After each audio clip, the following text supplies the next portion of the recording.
তুমি তো চান্স পাওয়ার জন্য দিবা যে ভাই আমার নাম্বার কম, সো হোয়াট। তুমি যদি আমার ছোট ভাই হইতে, তুমি যদি আমার ছোট বোন হইতে, আমি তোমাকে একটা কথাই বলতাম, তোমার এইচএসসি পরীক্ষা শেষ, তোমার পরীক্ষা ভালো হতে পারে, তোমার পরীক্ষা খারাপ হতে পারে, তোমার পরীক্ষা কেমন হয়েছে সে ব্যাপারে তুমি কনফিউজড থাকতে পারো, রেজাল্ট কেমন আসছে সে ব্যাপারেও তুমি কোনো ধারণা না রাখতে পারো, কিন্তু তুমি যে ব্যাপারে রিয়ালিটি চেক খাইছো সেটা হচ্ছে তোমার অ্যাডমিশন সিজন এখনই শুরু হয়ে গেল। এখন তোমার মাথায় প্রশ্ন আসবে যে ভাই আমার পরীক্ষা এমন হয়েছে, আমার কি করা উচিত, আমার পরীক্ষা এমন হয়েছে, আমার মেডিকেল প্রিপারেশন নেওয়া উচিত কিনা। আমরা একটা ডিটেইলড ভিডিও এখানে গাইডলাইনে নিয়ে আসছি, এবং আমি এই ভিডিওটা শুধু তুমি না, আমি আশা করব তোমার অভিভাবককেও তুমি দেখাবে, because this will help you. এই জিনিসটা তোমাকে হেল্প করবে। চলো আমরা সরাসরি চলে যাই। তো মেডিকেলের ক্ষেত্রে আমরা যে ব্যাপারটা দেখি, দেখো মেডিকেলে জিপিএ কিন্তু অনেকখানি ম্যাটার করে, কারণ মেডিকেলের মূল ভর্তি পরীক্ষা 200 মার্কের, তার মধ্যে 100 মার্ক এমসিকিউ যে পরীক্ষাটা তুমি দাও, আর 100 মার্ক এসএসসি এবং এইচএসসি জিপিএ এর উপর নির্ভর করে। হ্যাঁ, এখানে রিকোয়ারমেন্ট আছে, এখানে মিনিমাম তোমার জিপিএ থাকতে হবে হচ্ছে 4.00, এবং তুমি বায়োলজি গতবারের নিয়ম অনুসারে বায়োলজিতে জিপিএ 3.50 পেয়েও অ্যাপিয়ার করতে পারো। বাট সেক্ষেত্রে যে হিউজ মার্ক কাটা যায়, এত মার্ক কেটে কাউকে আমি মেডিকেল ভর্তি পরীক্ষায় চান্স পাইতে দেখি নাই। আমি একদম হার্শ ট্রুথটা বলে দিলাম। এই 100 মার্ক কিভাবে হিসাব করতে হয় আমি তোমাকে দেখাই।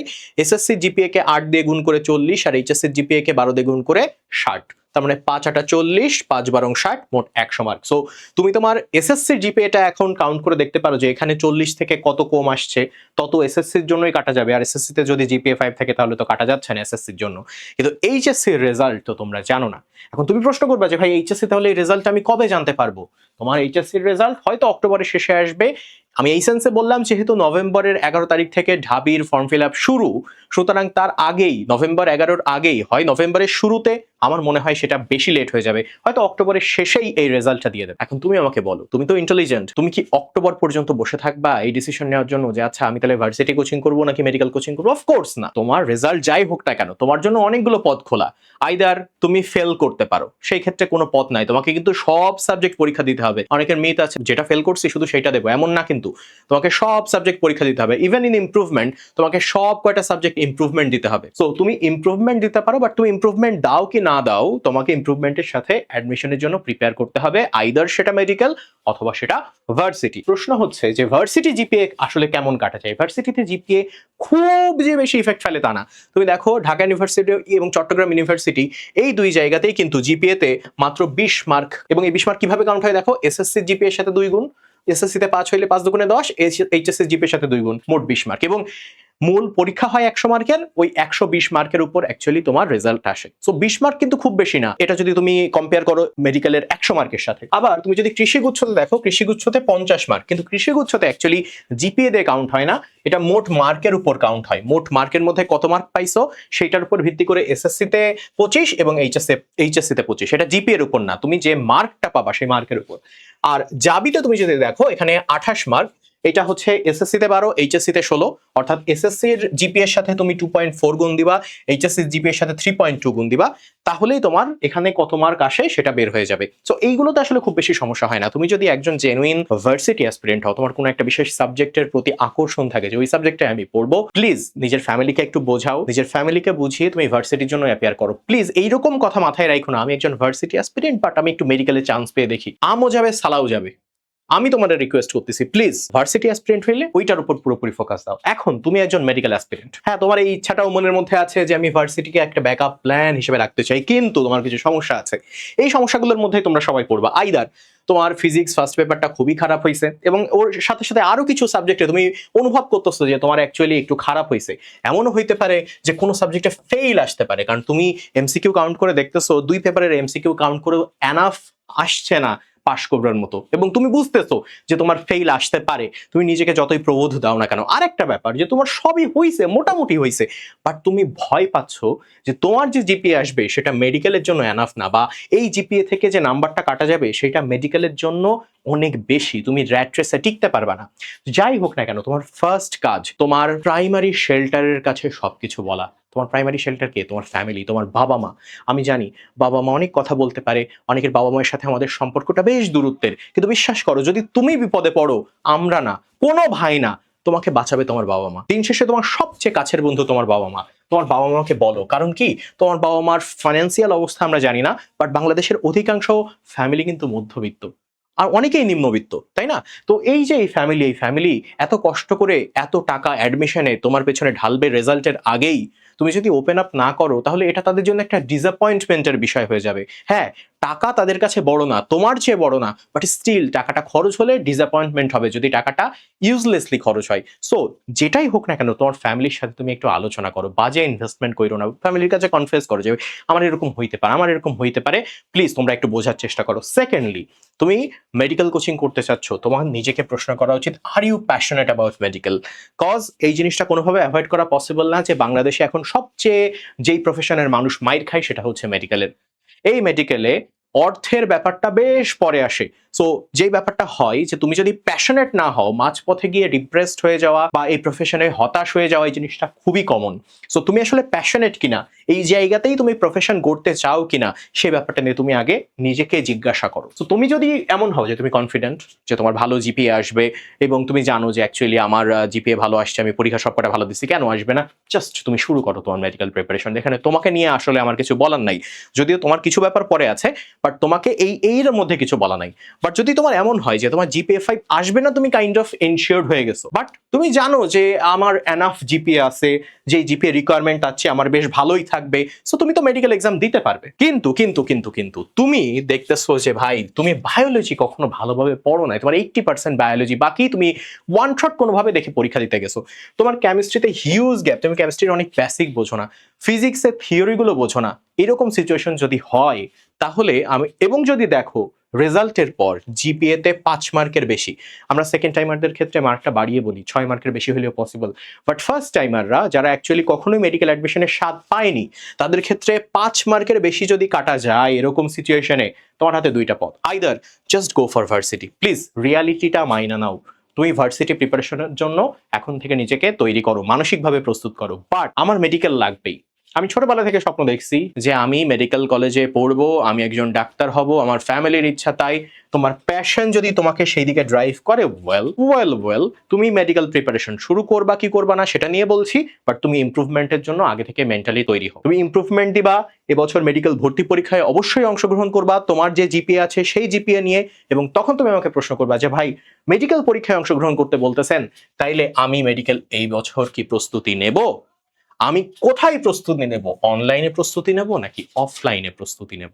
চলো এই বিষয়টা নিয়ে আমরা একটু আলোচনা করি। দেখো যে আমার জিপিএ কম আসতে পারে, আমি ফেল করতে পারি, বা আমার এমনও হইতে পারে যে আমি আমার রেজাল্ট নিয়ে কনফিউজ, তাহলে এই মুহূর্তে আমার মেডিকেলের কোচিং শুরু করা উচিত কিনা? উত্তর হচ্ছে মাস্ট করতে হবে। তুমি যদি মেডিকেল অ্যাসপিরেন্ট হও তোমাকে মাস্ট করতে হবে। কেন করতে হবে প্রশ্ন করবা না তুমি যে ভাই আপনি এমনি করতে বলতেছেন, আপনার তো ব্যবসায়িক স্বার্থ আছে না? ভাই করতে বলতেছি। দেখো তুমি তুমি যখন ইমপ্রুভমেন্ট পরীক্ষা দিবা, সে হইতে পারে তুমি জিপিএ কম সেই কারণে পরীক্ষা দিচ্ছ, বা হইতে পারে যে তুমি ফেল করছো সেই কারণে পরীক্ষা দিচ্ছ, তুমি দিবা তো এইচএসসি 27 ব্যাচের সাথে।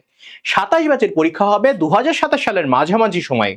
তুমি চিন্তা করো এখন থেকে 2027-এর মাঝামাঝি সময়, কত লম্বা সময়, তুমি কি এই টাইমটাতে নষ্ট করবা? এই পুরো টাইমটা তুমি নষ্ট করবা? তুমি পুরো টাইমটা নষ্ট করে 27 ব্যাচের সাথে পরীক্ষা দিয়ে তারপর 27 ব্যাচের মতো পরীক্ষার পর মাত্র 3 মাস মেডিকেল প্রিপারেশন নিয়ে তারপর পরীক্ষা দিতে যাবা? That would be a bad decision. অনেকে প্রশ্ন করে যে ভাই আমি 27 ব্যাচের সাথে পরীক্ষা দিলে আমার কি নাম্বার কাটবে? সর্বশেষ নীতিমালা অনুসারে না, তোমার নাম্বার কাটবে না। তুমি মেডিকেল ভর্তি পরীক্ষা দিলেও এইচএসসি দেওয়ার পর তোমার নাম্বার কাটার কথা না। তোমার কথা হচ্ছে যে ভাই আমি জানি যে তুমি ডিপ্রেসড, তুমি হতাশ, তুমি খুবই ভয়ার্ত অবস্থায় আছো, তুমি খুবই অ্যাফ্রেইড, তুমি বুঝতে পারতেছো না তোমার এইচএসসি কি হবে, তোমার লাইফ এখন পুরো অন্ধকারের মধ্যে মনে হচ্ছে যে আমি কি করব। তোমার চারপাশে ফ্রেন্ডের দিকে তাকাচ্ছ আর তোমার নিজেকে আরো বেশি হতাশ লাগছে, বাবা মার দিকে তাকাচ্ছ আরো বেশি হতাশ লাগতেছে যে ওরা তো আশা করে আছে আমার উপরে, আমি কি পুরোপুরি আশাভঙ্গের কারণ হব? যাই হোক না কেন ফ্যামিলির সাথে কথা বলো। আর তুমি যদি মেডিকেল অ্যাসপিরেন্ট হও, প্লিজ মেডিকেল প্রিপারেশন শুরু করো, এমন ভাবে শুরু করো অ্যাজ ইফ কিচ্ছু হয় নাই। এইচএসসি বলে কিছু একটা ছিল, এটা নিয়ে ভাবারই দরকার নাই, কিচ্ছু হয় নাই। তুমি মেডিকেল প্রিপারেশন শুরু করো, এবং তোমার যদি ফেইল না আসে তাহলে তুমি কি করবা? তুমি যেভাবেই হোক 26 ব্যাচের সাথেই মেডিকেল প্রিপারেশন বা মেডিকেল ভর্তি পরীক্ষায় অংশ নিবা, 26-এর সাথেই, এইটা ফাইনাল। 26-এর সাথে তুমি মেডিকেল ভর্তি পরীক্ষায় তোমার ব্যাচের সাথে অংশ নিবা। এখন প্রশ্ন হচ্ছে যে তাহলে যদি 26-এর সাথে অংশ নিতে হয়, তাহলে 26-এর সাথেই আমাকে মেডিকেল প্রিপারেশন কমপ্লিট করতে হবে? হ্যাঁ, তুমি ফেল করো বাবা, তুমি ইমপ্রুভমেন্টের সিদ্ধান্ত নাও, যাই করো না কেন। আমি এই জন্যই বলছি যে তুমি কিচ্ছু মনে করবা না যে এইচএসসিতে কি হয়েছে কি হয় নাই, ইভেন রেজাল্ট দিলেও কিছু মনে করবা না, ভালো হইলে তো আলহামদুলিল্লাহ, কংগ্রাচুলেশনস, বাট যদি খারাপ হয় তারপরও কিছু মনে করবা না, কারণ তোমাকে 26 ব্যাচের সাথে প্রিপারেশনটা একবার ভালোভাবে কমপ্লিট করতে হবে, এটা করাই লাগবে। তোমার যদি জিপিএ সামান্য কম হয় সেই ক্ষেত্রে তো তুমি অবশ্যই এরকম, আমি সেটাও লিখে নিয়ে আসছি যে যদি এরকম হয় তোমার মার্ক 1 থেকে 4 এর মধ্যে আছে, তাহলে তো তুমি আর ইমপ্রুভমেন্ট দিয়ে তারপর চান্স পাবে এরকম ভাববা না, তোমার ফার্স্ট টাইম এই চান্স পাওয়ার জন্য ট্রাই করতে হবে। বাট তুমি যদি ওই অক্টোবরে রেজাল্ট দেওয়ার আগ পর্যন্ত ঢিমে তালে চলো যে আরে আমার ইমপ্রুভমেন্ট দেওয়া লাগবে, সামনের বছর আস্তে আস্তে পড়ে দেবো, তখন কি হবে? তখন তুমি দেখবা শেষে শেষে টাইম নাই, মেডিকেল প্রিপারেশনের জন্য তুমি আর প্রস্তুতি নাও নাই ভালো করে, অথচ তোমার মার্কটা এনাফ ছিল ভালোভাবে ভালো মেডিকেলে চান্স পাওয়ার জন্য, ফেয়ার হবে না। তো আমি সেই জন্যই বলছি যে পূর্ণ উদ্যমে পড়বা, লাইক যে আসলেই তোমার ভর্তি পরীক্ষা আছে এবং এটা বিশ্বাস করে পড়বা যে আমি কিন্তু এই বছর ভর্তি পরীক্ষা দেবো, আমি এই বছর ভর্তি পরীক্ষা দেবো, বিশ্বাস করে তোমাকে পড়তে হবে। তারপরে তুমি ফুল প্রিপারেশন কমপ্লিট করলা, ফুল প্রিপারেশন কমপ্লিট করার পর যারা ইমপ্রুভমেন্ট দিবা এবং যাদের নাম্বার মোটামুটি ভালো আছে, জিপিএ এনাফ আছে, তোমরা তো অবশ্যই মেডিকেল এক্সাম দিবা, মেডিকেল ভর্তি পরীক্ষা দিবা, মেডিকেল ভর্তি পরীক্ষা শেষে তুমি ইমপ্রুভমেন্টের প্রস্তুতি নিতে পারো।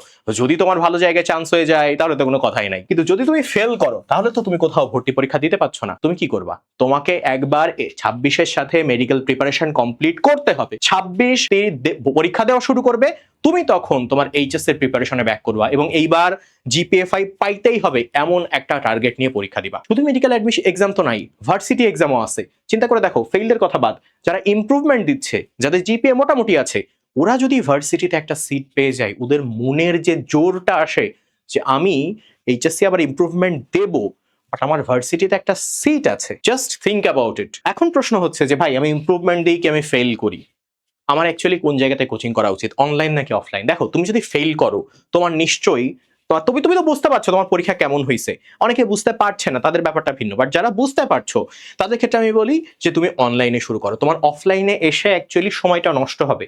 তুমি বাসায় বসে এইচএসসির প্রিপারেশন এখনো নিতে পারবা, ফুল 26 ব্যাচের সাথে মেডিকেল প্রিপারেশনও নিতে পারবা। তুমি যাদের মার্ক দেখবা যে 1 থেকে 4 এর মধ্যে, তোমরা অনলাইন বা অফলাইন যে কোনো এক জায়গায় করতে পারো, ইটস টোটালি ইওর ডিসিশন। তুমি তোমার ফ্যামিলির সাথে বসো, ফ্যামিলিকে সিদ্ধান্ত নিতে দাও, নিজের সিচুয়েশনটাও বোঝাও। আর যাদের মার্ক 5-এর বেশি এবং তোমরা ইমপ্রুভমেন্ট দিবার সিদ্ধান্ত নিয়ে ফেলছো, আই উড সাজেস্ট তোমরাও অনলাইনের জন্য ট্রাই করতে পারো। এটা আমার ব্যক্তিগত সিদ্ধান্ত। আমার যদি কোনো ছোট ভাই থাকতো, আমার ছোট ভাই আছে, বাট ও যদি তোমাদের অবস্থায় থাকতো, আমি ওকে একই পরামর্শ দিতাম। এরপর যেটা আসছে সেটা হচ্ছে এইচএসসি 26।